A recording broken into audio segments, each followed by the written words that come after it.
अस्सलाम वालेकुम first year बेटे। आज हम लोग केमिस्ट्री का चैप्टर नंबर 11 स्टार्ट करने जा रहे हैं, रिएक्शन काइनेटिक्स। काइनेटिक्स का मतलब होता है हरकियात। यानी काइनेटिक्स में हम देखेंगे कि मुख्तलिफ जो केमिकल रिएक्शंस हैं उनका रेट क्या है, या उन केमिकल रिएक्शन को कौन कौन से फैक्टर अफेक्ट कर रहे हैं। तो इसकी डेफिनेशन है, studies concerned with rate of chemical reaction and different factors that affect the rate of chemical reaction are called reaction kinetics. यानी वो स्टडीज़ जिसमें हम एक केमिकल रिएक्शन का रेट चेक करते हैं, वो कितनी स्पीड से है, कितना स्लो है, मतलब उसके रेट को चेक करते हैं, और मुख्तलिफ फैक्टर जो उस केमिकल रिएक्शन के रेट को अफेक्ट करते हैं, इसको हम कहते हैं केमिकल या रिएक्शन काइनेटिक्स। और ये बेटे रेट ऑफ रिएक्शन की मुख्तलिफ टाइप्स हैं, जैसे कुछ फास्ट रिएक्शन होते हैं, कुछ मॉडरेट रिएक्शन होते हैं, कुछ स्लो रिएक्शन होते हैं। तो वो रिएक्शन जो बहुत इंस्टेंटेनियसली यानी बहुत तेज़ी से हो रहे होते हैं उनको हम कहते हैं फास्ट रिएक्शन। तो फास्ट रिएक्शन में बेटे ये जो फार्मेशन ऑफ वाइट प्रेसिपिटेट है फ्रॉम सिल्वर नाइट्रेट सोल्यूशन से और सोडियम क्लोराइड सोल्यूशन, इन दोनों को जब हम मिक्सअप करते हैं तो हमारे पास वाइट प्रेसिपिटेट बनते हैं सिल्वर क्लोराइड के, और साथ में सोडियम नाइट्रेट बनता है। तो ये सिल्वर नाइट्रेट और सोडियम क्लोराइड के सोल्यूशन से सिल्वर क्लोराइड के वाइट प्रेसिपिटेट का बनना ये बहुत फास्ट रिएक्शन होता है। ठीक है, ये एरो नीचे की तरफ है, इसका मतलब है प्रेसिपिटेट बन रहे हैं। और मैंने आपको बताया हुआ अगर एरो ऊपर की तरफ हो तो उसका मतलब है कि कोई गैस बन रही है और वो अवेपोरेट हो रही है। ठीक है, ये फास्ट रिएक्शन की एग्जांपल है, formation of white precipitate from the solution of silver nitrate and sodium chloride. और इसके बाद है मॉडरेट रिएक्शन। वो रिएक्शन जो मॉडरेट रेट पे हो रहे होते हैं उनको हम कहते हैं मॉडरेट रिएक्शन। और इसमें आ जाता है हमारे पास हाइड्रोलिसिस ऑफ ईस्टर, यानी ईस्टर को वाटर की प्रेजेंस में ब्रेक डाउन करना है। ईस्टर क्या है, जिसमें C double bond O group पाया जाए, दो R यानी दो वेरिएबल फंक्शनल ग्रुप के दरमियान में। जैसे यहाँ पे इधर मिथाइल है, इधर इथाइल है, इनके दरमियान C डबल बॉन्ड O है, तो इसको हम कहते हैं ईस्टर। और इसका स्पेसिफिक नेम आप दिखोगे इथाइल मिथाइल ईस्टर। ठीक है, और वाटर की प्रेजेंस में जब हम इसकी हाइड्रोलिसिस करते हैं यानी इसकी ब्रेक डाउन करते हैं तो हमारे पास एसिटिक एसिड बनता है, साथ में अल्कोहल बनता है। ठीक है, इस अल्कोहल को हम एथेनॉल भी कहते हैं।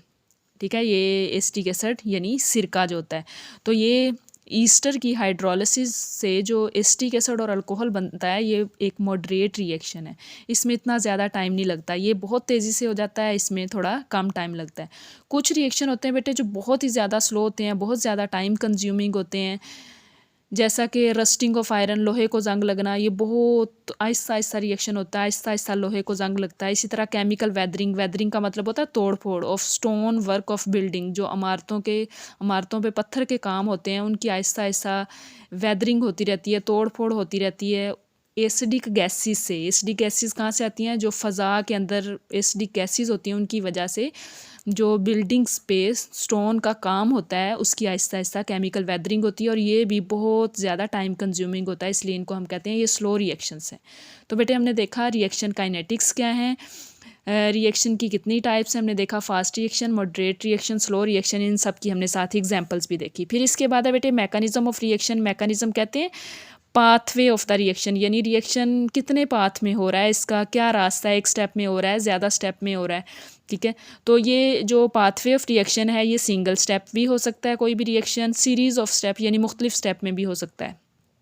ठीक है, तो अब ये जो हमारे पास सीरीज़ ऑफ स्टेप हैं ये बेटे इसमें हम कह रहे हैं मुख्तलिफ स्टेप हो सकते हैं। जो सिंगल स्टेप है वो तो होगा ही ना फास्ट रिएक्शन, तो उसका स्टेप बहुत तेज़ी से वो रिएक्टेंट से प्रोडक्ट में चेंज हो जाएगा। लेकिन जिस रिएक्शन के एक से ज़्यादा स्टेप हैं यानी सीरीज़ ऑफ स्टेप उसमें पाए जाते हैं तो उसमें स्लो स्टेप भी होता है, फास्ट स्टेप भी होता है। जो बेटे हमारे पास स्लो स्टेप होता है वो रेट डिटर्मिनिंग स्टेप होता है, यानी उससे हम किसी भी रिएक्शन का रेट डिटरमाइन करते हैं कि उसका रेट कैसा है। तो इसलिए स्लो स्टेप को हम रेट डिटर्मिनिंग स्टेप भी कहते हैं, रेट लिमिटिंग स्टेप भी कहते हैं, या इसको स्लोएस्ट स्टेप कहते हैं। और ये जो only slowest step affect the reaction, सिर्फ जो सबसे स्लो, अगर कोई रिएक्शन ऐसा है जिसमें एक से ज़्यादा स्टेप्स हैं उनमें से जो स्लोएस्ट स्टेप होगा वो सिर्फ रिएक्शन को अफेक्ट करेगा, जो फास्ट स्टेप होगा वो रिएक्शन को अफेक्ट नहीं करेगा। ये बेटे आप सेकेंड ईयर में जाके वो SN1 SN2 रिएक्शंस पढ़ोगे ना, वहाँ पे भी आपको पता चलेगा स्लो और फास्ट रिएक्शंस का। ठीक है, तो ये हमारे पास है मैकेनिज्म। मैकेनिज्म किसको कहते हैं, कोई रिएक्शन जो है उसका पाथ क्या है, वो सिंगल स्टेप में हो रहा है या सेवरल स्टेप में हो रहा है। अगर सिंगल में है तो ठीक है, उसका वो फास्ट रिएक्शन होगा। अगर सेवरल स्टेप में है तो उसमें मुख्तलिफ स्टेप हो सकते हैं, कुछ स्लो, एक आधा उसमें से स्लो स्टेप होगा, और कुछ जो हैं वो फास्ट स्टेप होंगे। जो स्लो स्टेप है उसको हमने क्या कहा है, ये रेट डिटर्मिनिंग स्टेप है या रेट लिमिटिंग स्टेप है या इसको स्लोएस्ट स्टेप कहते हैं।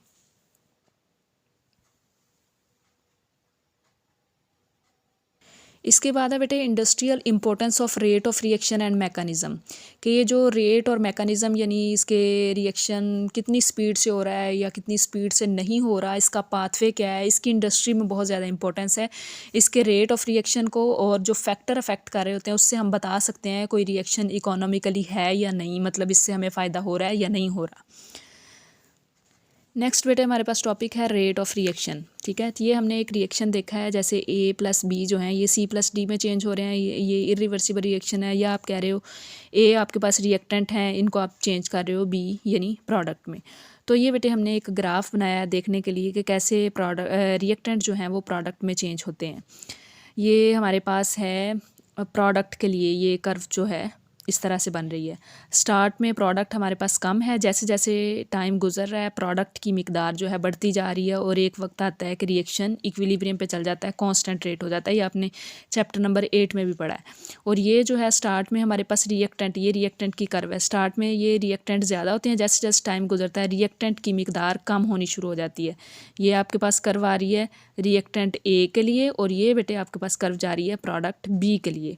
ठीक है, ये कंसंट्रेशन ऑफ प्रोडक्ट को ये वाली कर्व शो कर रही है, ये कंसंट्रेशन ऑफ रिएक्टेंट को शो कर रही है। ये आपने ग्राफ बनाया, एक साइड पे आपने कंसंट्रेशन ली है, इस साइड पे आपने टाइम लिया है। तो जैसे जैसे टाइम गुजर रहा है प्रोडक्ट की कंसंट्रेशन इंक्रीज़ हो रही है, रिएक्टेंट की कंसंट्रेशन डिक्रीज़ हो रही है। स्टार्ट में ये जो कर्व हैं ये बहुत ज़्यादा स्टीप होती हैं, यानी बहुत तेज़ी से हो रही होती है, फिर आहिस्ता आहिस्ता रिएक्शन स्लो होता है, फिर कांस्टेंट हो जाता है। इसी तरह ये कर्व बहुत ज़्यादा स्टीप होती है, ये स्लोप जो है फिर आहिस्ता आहिस्ता स्लो होती जाती है, फिर कांस्टेंट हो जाती है। ठीक है, स्टीपेस्ट का मतलब होता है कि ये बहुत तेज़ी से, इनकी ढलवान को हम कहते हैं स्टीप, के कर्व शुरू में बहुत तेज़ी से बनती हैं, फिर आहिस्ता आहिस्ता स्लो रिएक्शन होता है और कर्व जो है वो कांस्टेंट होनी शुरू हो जाती है। अब ये बेटे यहाँ पे लिखा हुआ है कि रिएक्शन रेट जो है डिक्रीजेज विद टाइम। हमें पता है रिएक्शन का जो रेट है वो जैसे जैसे टाइम गुजरेगा वो डिक्रीज़ होगा। ये कभी भी इट नेवर रिमेन्स यूनिफॉर्म, ये मतलब चेंज होता रहता है रिएक्शन, हर वक्त कभी भी यूनिफॉर्म नहीं होता during different periods. It decreases continuously until the reaction cease, ये मसलसल रेट ऑफ रिएक्शन जो है वो डिक्रीज़ होता जाता है यहाँ तक कि रिएक्शन रुक जाता है। ठीक है, वो कह रहे हैं जैसे जैसे टाइम गुजरेगा रेट ऑफ रिएक्शन डिक्रीज़ होगा, ये कभी भी कांस्टेंट नहीं रहेगा रेट, ये मसलसल चेंज होता रहेगा यहाँ तक कि चेंज होता होता रिएक्शन एक वक्त आएगा कि जब रिएक्शन सीज़ हो जाएगा, बंद हो जाएगा। ठीक है, तब रिएक्शन ख़त्म हो जाएगा।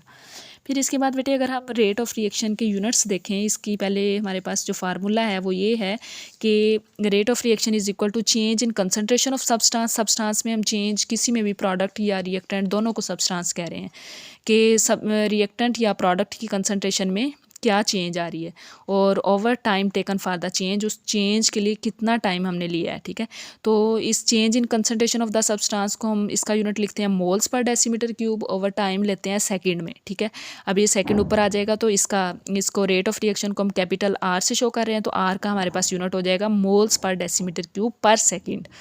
ठीक है, तो अगर हमने लिया है सॉलिड और लिक्विड के लिए, ये वाली हमने जो फार्मूला है ना सॉलिड और लिक्विड के लिए लिया है, यही अगर हम गैसेस के लिए लें तो फिर यहाँ पे हम change in concentration of substance की जगह पे हम लेते हैं यूनिट्स ऑफ प्रेशर, यानी वो गैस है ना तो वहाँ पे हम प्रेशर की बात करेंगे, तब हम यहाँ पे यूनिट्स ले लेंगे प्रेशर के, नीचे हम ले लेंगे टाइम यानी सेकेंड्स में। ठीक है, तो ये बेटे हमारे पास था रेट ऑफ रिएक्शन। तो हमने आज देखा केमिकल काइनेटिक्स में कि रिएक्शन काइनेटिक्स क्या है, रेट ऑफ रिएक्शन कितनी तरह के होते हैं, 3 तरह के होते हैं। वाइट प्रेसिपिटेट जो हैं इनका बनना जो है सिल्वर नाइट्रेट और सोडियम क्लोराइड सॉल्यूशन से, ये फास्ट रिएक्शन है। ठीक है, hydrolysis of Easter moderate reaction है। फिर हमने देखा रस्टिंग ऑफ आयरन और chemical weathering of stone work, ये स्लो रिएक्शंस हैं। ठीक है, फिर हमने देखा मैकेनिज़्म किसको कहते हैं, मैकेनिज़्म कितनी तरह के होते हैं, रेट डिटर्मिनिंग स्टेप क्या होता है। ठीक है, फिर बेटे हमने देखा कि जो रेट ऑफ रिएक्शन है और फैक्टर जो हैं इनको स्टडी करके हम बता सकते हैं कि कोई रिएक्शन इकोनॉमिकली है या नहीं है। फिर इसके बाद हमने रेट ऑफ रिएक्शन देखा, ठीक है, इसका ग्राफ कैसे बनता है, किस किस के दरमियान में बनाना है, कंसंट्रेशन और टाइम के दरमियान में बनाना है। फिर हमने रेट ऑफ रिएक्शन का फार्मूला देखा, ठीक है, फिर हमने इनके यूनिट्स देखे, फिर हमने गैशियस फॉर्म में है अगर कोई सब्सटेंस हमारे पास तो उसके लिए फार्मूला क्या होगा। ठीक है बेटे, अगर कोई बात ना समझ आए तो आप लोग मेरे से कमेंट्स में पूछ सकते हैं या मुझे इंडिविजुअली सेपरेट मैसेज करके आप लोग मेरे से पूछ सकते हैं या कॉल पे भी पूछ सकते हैं। ठीक है, ओके, अल्लाह हाफिज़, अपना ख्याल रखिएगा।